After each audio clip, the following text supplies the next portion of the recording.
The most arrogant food critic in the city threw his plate onto the floor of the crowded restaurant, shattering the porcelain and silencing the dining room. He told the terrified waiter to go back to the kitchen and tell whoever was pretending to cook that he wanted a real meal prepared by someone who understood food and not someone who cooked like a mechanic. What the critic did not know was that the head chef was currently having a panic attack in the walk-in freezer, and the only person left in the kitchen who was calm enough to cook was an elderly man whose hands were currently covered in soap and hot water at the dishwashing station. Julian Vance was 45 years old and he had built a career on destroying the dreams of people who opened restaurants. He wrote reviews with a sharp pen and a cruel wit, and he had never in 15 years given a perfect score to anyone. He believed that fear was the only way to elevate the culinary arts, and he wore his reputation like a weapon. He arrived at Laura, a new and highly anticipated restaurant, on a Friday night unannounced. He was seated immediately at the best table and the entire staff was thrown into a state of absolute terror. The owner was sweating, the waiters were trembling, and the head chef, a young man who had mortgaged his home to open this place, was making mistakes he had not made since culinary school. When Julian was served the signature dish, he took exactly one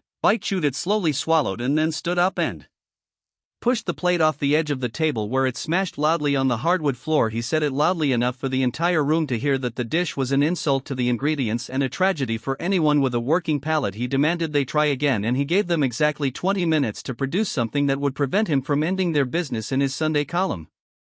In the kitchen it was chaos. The head chef had retreated to the freezer, breathing heavily into a paper towel. The sous chefs were arguing loudly about what to prepare. The owner was standing by the swinging doors, pulling his hair and looking at the clock ticking down the 20 minutes. At the back of the kitchen, the dishwashing station was the only quiet place. Elias was 68 years old. He had thick white hair and a deeply weathered face and massive, calloused hands that had spent the last 3 years in soapy water. At this restaurant he was quiet, he was reliable, he never complained, and nobody in the kitchen knew his last name or where he had come from before he applied for the minimum wage washing job. Elias turned off the hot water tap. He dried his hands carefully on a towel. He untied his heavy waterproof apron and hung it on a hook, leaving only his simple white cloth apron over his gray shirt. He walked past the arguing sous chefs and the hyperventilating owner, and he stepped up to the main stove. He did not ask for permission, he did not speak to anyone, he simply reached out and picked up a heavy copper pan and placed it on the burner. The owner saw him and started to yell, "Elias, what are you doing? Get back to the sink, you are going to get us completely ruined." Elias did not look at him. He said very quietly, "You have 12 minutes left. If you want to save your restaurant, you will step back and let me work." There was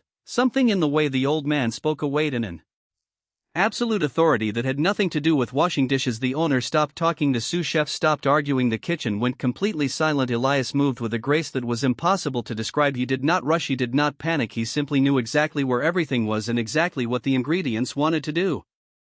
He did not cook the complex signature dishes from the menu. He took simple things: butter, garlic, fresh tomatoes, a handful of basil, a specific cut of pasta. He moved around the stove like a man who was speaking a language he had known since birth. In 9 minutes he plated the food. It was not a tower of foam or a delicate architectural construction, it was simply a bowl of pasta, but the aroma that rose from it made the entire kitchen staff step forward unconsciously. The smell was deep and complex and impossibly perfect. Elias wiped the rim of the bowl, handed it to the trembling waiter and said, "Take this to table 4." Then he went back to the sink, turned on the hot water and went back to washing a stack of pans in the dining room. Julian Vance was checking his gold watch when the waiter placed the simple bowl in front of him. Julian laughed, a harsh dismissive sound. He looked at the bowl and sneered and said, "They have given up trying to be a restaurant and have decided to serve me peasant food."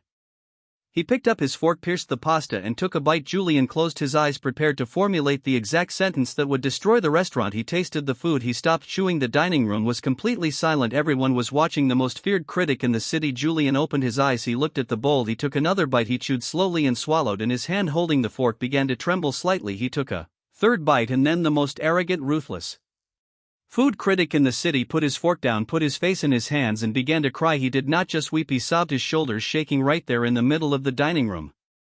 The owner was watching through the porthole window of the kitchen doors and he could not understand what was happening. He ran out into the dining room and approached the table cautiously. "Mr. Vance," the owner said, "I am so sorry. Is it terrible?" Julian Vance wiped his eyes with a linen napkin. His face was completely transformed. The arrogance was gone, replaced by a profound and shocking vulnerability. He looked at the owner and his voice shook. He said, "Where did you get this recipe?" The owner was confused. He said, "I don't know, the dishwasher made it." Julian stared at him. Julian said, 25 years ago when I was a culinary student in Paris, I saved money for 6 months to eat at the restaurant of Henri Lafayette. He was the greatest chef of his generation. He changed the way I understood food. He is the reason I became a critic." But his wife died tragically and he disappeared 20 years ago, abandoned his 3 Michelin stars and vanished, and nobody ever saw him again. Julian pointed at the Bull. Julian said that dish was Henri Lafayette's personal creation. He never wrote the recipe down, he never taught it to anyone. It was the exact dish I ate 25 years ago that changed my life. Julian stood up, pushing past the owner, and walked directly through the swinging doors into the kitchen. The kitchen staff froze. Julian Vance stood in his expensive tailored suit in the middle of the hot, greasy kitchen, and he looked around. At the back of the room at the deep sink stood the 68-year-old dishwasher. Elias turned off the water. He dried his hands. He turned around and looked at Julian Vance.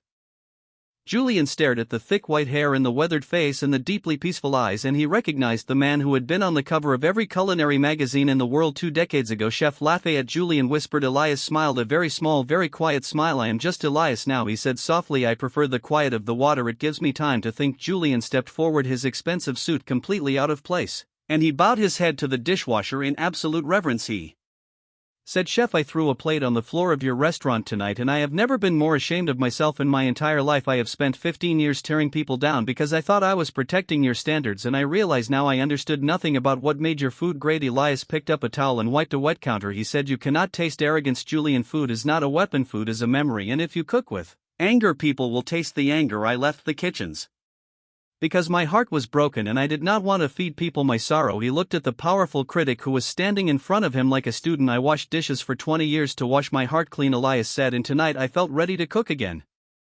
Julian Vance went back to his office that night and wrote his Sunday column. He did not mention the broken plate, and he did not mention the head chef who had a panic attack. He wrote about a bowl of pasta that tasted like forgiveness, and he wrote that true mastery does not need to announce itself because it simply speaks on the plate. He gave Laura a perfect score, the first perfect score of his career. The restaurant was fully booked for the next 3 years, and at the back of the kitchen, Elias continued to wash dishes most nights, finding peace in the hot water and the soap. But every now and then, when the dining room was full and the night was long, he would dry his hands, put down his heavy apron, and step up to the stove.